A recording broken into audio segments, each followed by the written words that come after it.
नमस्कार. आज वा शिरवाडकर अर्थात विष्णू वामन शिरवाडकर अर्थातच कविश्रेष्ठ कुसुमाग्रज यांची जयंती जी आपण मराठी भाषा गौरव दिन या नावाने साजरी करत असतो. तर कुसुमाग्रजांच्या जयंतीनिमित्त कुसुमाग्रजांचीच एक अजरामर कलाकृती जी तुम्हा सर्वांना माहिती आहे आणि सर्वांनाच प्रचलित सुद्धा आहे अशी कणा नावाची कविता मी तुम्हा सर्वांसमोर सादर करू इच्छिते. तर ती कविता सादर करण्यापूर्वी मला हे सांगायचंय की ही कविता ही केवळ शब्दांची रचना नाही.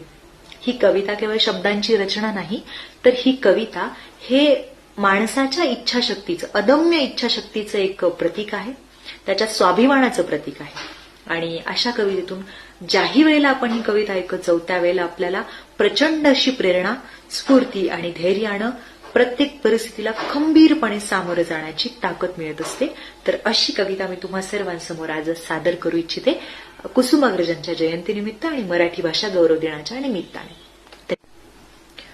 कणा नावाची कविता कुसुमाग्रजांची तुम्हा सर्वांसमोर सादर करत आहे.